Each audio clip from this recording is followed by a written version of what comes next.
आप सभी प्यारे प्यारे कृष्ण प्रेमियों को मेरा एक बार फिर से प्यार भरा नमस्कार। मैं आप सबकी सखी कृष्ण सखी यानी कि शिवी सखी एक बार फिर से हाजिर हूँ आप सबके सामने एक और नया विषय लेकर। आई नो कि आप आज सरप्राइज़ हो गए होंगे मुझे इस वीडियो में देख के, क्योंकि आज तो मेरी बिल्कुल भी संभावना नहीं थी आने की। तो मैंने एक आज सरप्राइज़ दे दिया आपको, एक सरप्राइज़ कमिंग कर दी ठाकुर जी की तरह, जैसे वो सरप्राइज़ करते हैं ना एकदम आकर।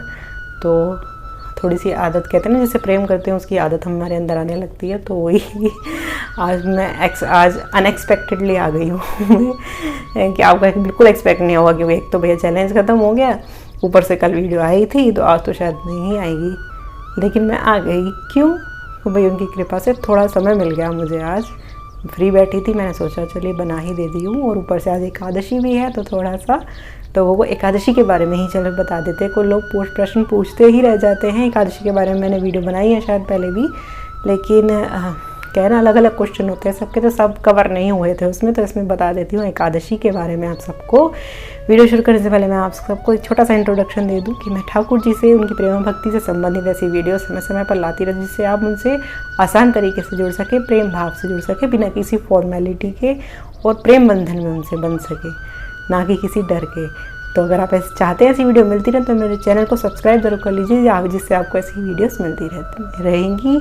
और अगर वीडियो अच्छी लगती है तो वीडियो को शेयर ज़रूर करें ज़्यादा से ज़्यादा लोगों से, और लाइक ज़रूर कर दीजिए। तो चलिए भाई, आज ना हम एकादशी के बारे में बात करते हैं कि भाई कुछ लोग कहते हैं कि एकादशी रखना क्या ज़रूरी है। भाई कृष्ण भक्त तो सब ज़्यादातर एकादशी रखते हैं, क्योंकि भगवान ने खुद गीता में कहा है कि तिथियों में मैं एकादशी हूँ, उनको एकादशी प्रिय है। तो एकादशी हर कृष्ण भक्त, जब मैंने ये पढ़ा ना कि जो चैतन्य महाप्रभु थे, उन्होंने माँ से उन्होंने एक वचन लिया, जब वो जीवन में कुछ उनसे मांग रही थी, तब उन्होंने शायद कुछ वचन लिया कि अब दिया था, उनसे लिया था कि माँ अगर आप मुझे कुछ देना चाहती हो ना तो आप मुझे एक वचन दीजिए। उन्होंने बोला क्या? तो उन्होंने कहा कि आप मुझे वचन दीजिए कि आप एकादशी पर कभी अन्न नहीं खाएंगी। तो इसी जी खुद चैतन्य महाप्रभु जो भगवान श्री राधा रानी के अवतार रहे हैं, वो ये कह रहे हैं कि एकादशी के दिन अन्न नहीं खाना है। तो उसके पीछे कुछ तो बहुत बड़ा कारण होगा। अन्न में उस दिन जो आप बिना मतलब के पाप के भागी बन जाते हैं, जो भगवान नहीं चाहते कि उनके भक्त बने।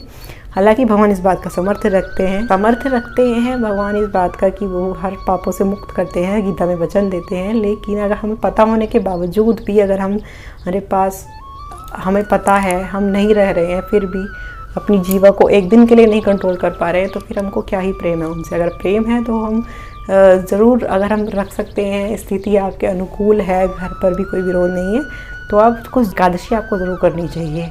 अब सवाल आता है भैया कि हम रख तो लें, हमारे परिवार वाले नहीं रखने देंगे, या घर वाले कहेंगे क्या ड्रामा लगा रखा है, एकादशी के व्रत करने लग गए, अब ये भी करने लग गए। अच्छा, तो भैया ये तो कलयुग का प्रभाव है, 2-4 बातें आपको सुननी पड़ेंगी। अगर ज़्यादा आपकी जान से ज़्यादा आफत नहीं आ रही है, मैं कहती हूँ, तो आपको करना ही चाहिए।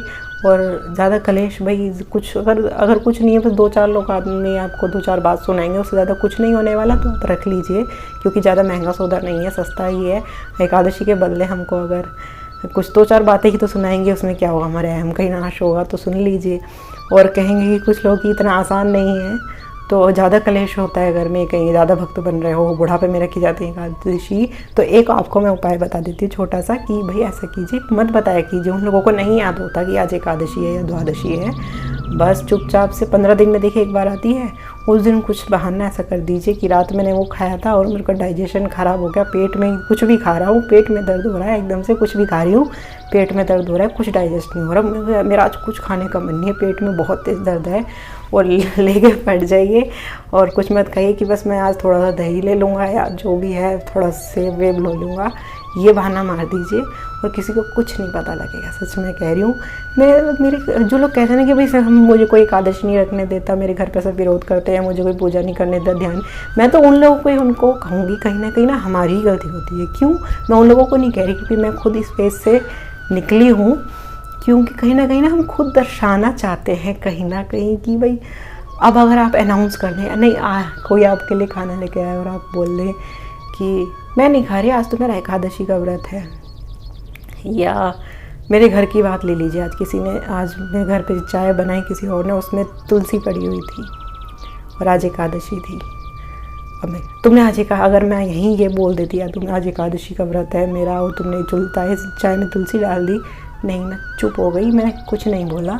अगर हम ऐसा करेंगे तो हम अपनी ही मार मुश्किल करते हैं और फिर आप लोग कहते हैं कि मुझे घर में सब बातें सुनाते हैं, मुझे क्या क्या सुनने मिलता है। आप ही घोषणा मत कीजिए, अपने प्रेम की घोषणा मत कीजिए। अगर आप ही कहते हैं आज मेरा एकादशी का फास्ट है, आज अन्न क्यों बनाया, आज ये क्यों कर लिया, वो क्यों कर लिया, तो वो ऑब्वियसली वो लोग आपको सुनाएंगे, कुछ ना कुछ कहेंगे।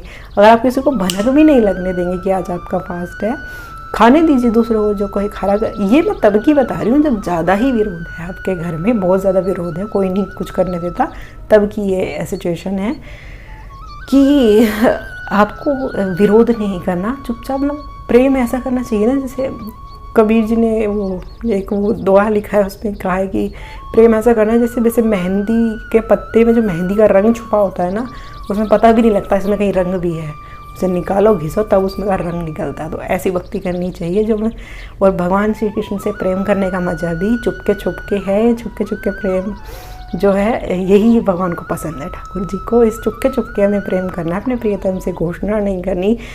ठीक, इसका एग्जांपल ऐसे ले लो, जैसे कोई कुंवारी कन्या होती है ना, बहुत से मैंने देखा है वो करवा चौथ का व्रत रखते हैं, भाई छोड़, वो जवानी का टाइम और प्रेम संबंध है और करवा चौथ का व्रत रख रहे हैं शादी से पहले ही चुपके। वो अपने घर पर है, उसके मम्मी पापा को नहीं पता, लेकिन वो रखती है और घर वालों को बहाना मार देती है, नहीं हाँ मैंने खा लिया, झूठ भी बोल देती है, क्या पता चल रहा है किसी को। तो भाई हम उन परमेश्वर पति के लिए, अपने ठाकुर जिनसे जो हमसे इतना प्रेम करते हैं, हम जिनसे इतना प्रेम करते हैं, अगर आप कहीं ना कहीं प्रेम उनसे करते हैं तो कुछ भी करके आप रख सकते हैं, इतना इम्पॉसिबल नहीं है। बस कुछ मुझे लगता है ऐसे 9-10% लोग होंगे जिनके घर में ज़्यादा ही विरोध होगा, उसके लिए भी उपाय है। अगर आप चाहें तो, कहते हैं जहाँ चाहा वहाँ रहा। अब आपकी सिचुएशन नहीं डिपेंड करती, आपकी चाह मायने रखती है मेरे ख्याल से। तो आपकी चाहत कितनी है उसको रखने की, मैं कहना चाहती हूँ कि हम कहते हैं ना कि हमें नहीं, मेरे घर में नहीं रखने देंगे, मैं कहती हूँ आपकी चाह, हमारी चाह जहाँ होती है ना, वहाँ हम राह निकाल ही लेते हैं कैसे ना कैसे, चाहे वो कैसी भी परिस्थिति हो, है ना।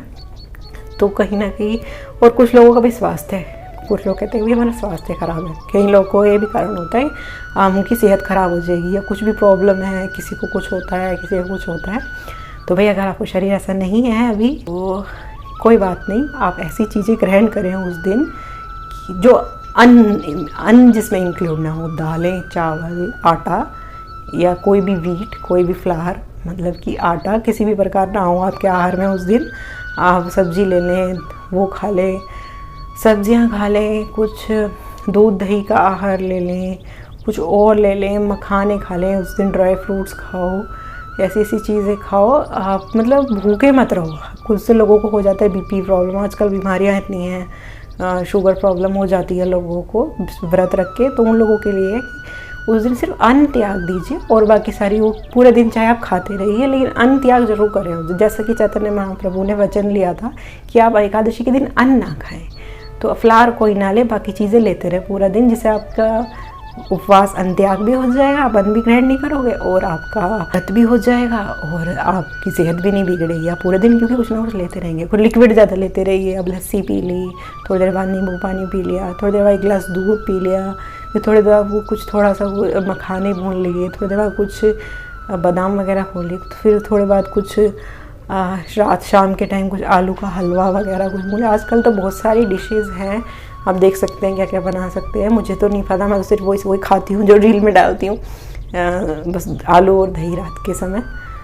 तो बहुत सारे उपाय हैं, मैंने कहा ना, जो जहाँ चाह वहाँ राह निकल सकती है। अब आपके ऊपर डिपेंड है कि आपकी चाह कितनी है, चाह जितनी होगी उतनी आप कोशिश करोगे क्या कितनी दीवारें आ जाए, है ना, कितनी है। बहुत से लोग कहते हैं कि मैं ध्यान कर रही हूँ या मेडिटेट कर रही हूँ, और एकदम से मुझे घर वाले कहते हैं ये क्या कर रही हो बैठ के। अरे भाई, जब तुम उनके बैठे हो आराम से, और मतलब अगर चलिए एक एग्जांपल देती हूँ, है ना, वो तुम साफ साफ घर वालों को बोल दे रहे हो मैं तो भगवान का ध्यान कर रही हूँ, है ना, सपोज, तो या मैं तो भगवान की वो कर रही हूँ, मैं तो भगवान की भक्ति कर रही हूँ, तो ऑब्वियसली आपको ये कलयुग है, आपको कोई अच्छा नहीं ये बोलेगा, अच्छा भगवान, वाह वाह वाह, अच्छा भगवान दिखे, ये नहीं बोलेगा आपको कोई, ओह पगला गई है क्या, तुझे मिलेंगे क्या भगवान, पागल हो गई है। जंगलों में जब जाते हैं तब मिलते हैं। तो उनको नहीं बताना है ऐसे। आपकी अगर आप देखिए, मैं फिर कहती हूँ, भगवान से ऐसे प्रेम करने से छुपके प्रेमी प्रेमिका का सबसे बेस्ट एग्जाम्पल है, कोई नहीं दे सकता। आप इतने छुपा के करते हो फ़ोन पे बात, इतने छुप के। आप फ़ोन पे बात तब करोगे या तो घर में कोई ना हो, या बिल्कुल ऐसा हो घर में आपने कुंडी मार ली हो, कमरे में कोई नहीं आ सकता, तब आप उनसे बात कर दोगे, जब बिल्कुल आने के किसी के चांस ना हो। ठीक है, हमें भगवान से भी ऐसा ही प्रेम करना है। आप क्यों बिल्कुल ऐसे होकर बैठ गए कि आपको पता है कि कमरे में कोई भी आ सकता है, तो आप बिल्कुल निश्चिंत होके निर्भय होके बैठे, हाँ कोई आएगा तो मैं कह दूंगी मैं तो भगवान का ध्यान कर रही हूँ। नहीं, भगवान से भी ऐसे ही प्रेम करना है जैसे लुका छुपी का प्रेमी प्रेमिकाओं का प्रेम होता है। आप ये बात समझ जाइए। बहुत छुप के जितना भजन करोगे ना, प्रेमानंद जी बोलते हैं छुप के भजन करिए। यहाँ कहते हैं छुपने की जगह छपाने की बहुत इच्छा होती है। और फिर कहते हैं कि मेरे घर में बहुत विरोध है, मेरे माँ बाप बहुत विरोध करते हैं, मैं बहुत विरोध करते हैं भक्ति का, मुझे पूजा नहीं करने देते, मैं ध्यान नहीं कर देते। अरे भाई, अगर आप पूरा दिन ठाकुर जी के सामने बैठे रहोगे, आपके घर वाले कहेंगे अरे इसे तो पता नहीं क्या हो गया है। भैया प्रेम ऐसा करो। गोपियाँ सारे काम पूरा दिन करती थी, गोपियों ने ध्यान थोड़ा ही ना करा। ध्यान बताने के लिए आए तो थे उद्धव जी, वो गृहस्थ में रहकर सारे कामकाज करते हुए, पूरी उनकी दिनचर्या देखिए, गोपियों का वर्णन है सबका, वो कामकाज में रह कर के गोविंद का ध्यान करती थी और ऐसे प्रेम करती थी छुपके छुपके। वो ये नहीं कहती थी अच्छा उनका परिवार वाले खाना मांग रहे हैं, हाँ अच्छा मैं तो कृष्ण का ध्यान कर रही हूँ। उन्होंने ऐसा कभी कहीं वर्णन नहीं पाया गया। आपको मिला हो तो मुझे पता नहीं, ऐसा वर्णन कहीं नहीं पाया गया। ये छुप के प्रेम करना है, सबसे मेन बात ये है। छुपके भी अगर पकड़े जाएं तो वो बात अलग है ना, लेकिन कोशिश आपको छुपाने की ही करनी है। छुप के भजन करो। तो ऐसे बात पूजा ध्यान करने अगर बैठ रहे हो, ठाकुर जी के पास बैठ रहे हो, तो ऐसा मौका देख कर बैठो कि अब आपको लगे कि हाँ कोई चांस नहीं है किसी के आने के, या मैं अब माला जपने बैठ रहा हूँ, आसन लगेगा, तो आपको पता हो कि कब कोई नहीं आएगा कमरे में, तब बैठो। और आपको पता है कि शाम की चहल पहल, सब लोग चाय नाश्ता खा रहे हैं और यहाँ भी आपको ढूंढ रहे हैं सब, अच्छा वो कहाँ है, और वो ढूंढते हुए हैं और आप भजन लेके ऐसे माला लेके बैठे हुए हो और उनसे पूछे क्या हुआ यहाँ की बैठी है, और मैं भगवान का ध्यान कर रही हूँ, तो आपको ओब्वियसली सुनने को मिलेगी। या कैसी बातें कर रहे हो, थोड़ा चतुराई से खेल खेलो। भगवान श्री कृष्ण के भक्त हो, आप प्रेमी जन हो, तो चतुराई उनसे ही सीख लो थोड़ी। तो चतुर तो आपको होना पड़ेगा है ना थोड़ा सा। और प्रेम छुपके होता है, और जब छुपके होता है तो वो उसकी खुशबू अपने आप जो फैलती है वो फैलने दो। जितना छुपाने की हमको कोशिश करनी है, अपने मुंह से कुछ नहीं बोलना है ना। इसी तरह एकादशी का भी है, एकादशी भी छुपके करो, छुपा के करो। जिनसे नहीं हो पाती है, जिनसे शरीर के कारण नहीं हो पाती, उनका भी उपाय बता दिया। और जो ऐसे ही नहीं करते, कुछ मोल नहीं समझते, उनको भी एकादशी थोड़ा करने के लिए प्रेरित करने के लिए वीडियो बनाई है। तो चलिए अब मुझे आज्ञा दीजिए, मैं चलती हूँ। ना बनाने में भी देखिए इतनी लंबी वीडियो हो गई है। वीडियो अच्छी लगे ज़्यादा शेयर कीजिए और आजा एकादशी बनाइए। और अब मुझे आगे दीजिए, मैं चलती हूँ। हरे कृष्णा।